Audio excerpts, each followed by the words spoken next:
സംസ്ഥാനത്ത് ഇടതുപക്ഷ സർക്കാരിന് ഒരു പതിറ്റാണ്ട് ഭരണം ലഭിച്ചിട്ടും തൊഴിലാളികളുടെ ക്ഷേമം ഉറപ്പാക്കാൻ കഴിഞ്ഞില്ലെന്ന് tailoring and garment workers union സംസ്ഥാന അധ്യക്ഷൻ ഹംസ എളനാട് പറഞ്ഞു. തൃശൂരിൽ ചേർന്ന യോഗത്തിൽ സംസാരിക്കുകയായിരുന്നു അദ്ദേഹം.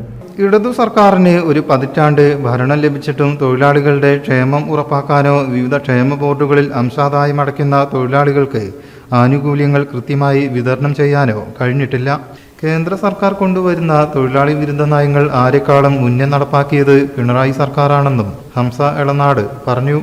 ആശാ വർക്കർമാരുടെ സമരം ഉൾപ്പെടെ ന്യായമായ സമരങ്ങളെ സർക്കാർ അടിച്ചമർത്തിയതായും കോർപ്പറേറ്റ് വിധേയത്വം അരക്കിട്ടുറപ്പിച്ചെന്നും അദ്ദേഹം പറഞ്ഞു.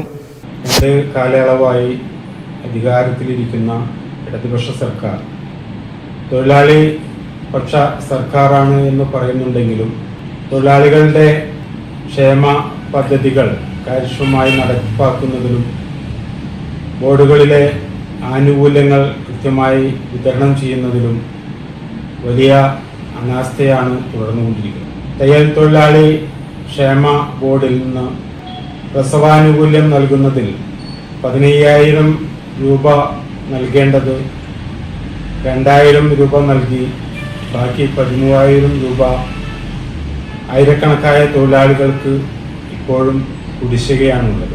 അംശാദായം കാലാകാലങ്ങളിൽ വർദ്ധിപ്പിക്കുന്നുണ്ട് എങ്കിലും തൊഴിലാളികൾക്ക് ആവശ്യമായ ആനുകൂല്യങ്ങൾ വർദ്ധിപ്പിക്കുന്നതിൽ ഈ സർക്കാരിന് ഒരു തരത്തിലുള്ള താല്പര്യവുമില്ല എന്നതാണ് നമുക്കതിൽ നിന്ന് മനസ്സിലാവുന്നത്. വരുന്ന നിയമസഭാ തെരഞ്ഞെടുപ്പിൽ തൊഴിലാളി വിരുദ്ധ നയങ്ങൾ നടപ്പാക്കിയ പിണറായി സർക്കാരിനെതിരെയുള്ള വിധിയെഴുത്ത് ഉണ്ടാവണമെന്നും അദ്ദേഹം കൂട്ടിച്ചേർത്തു.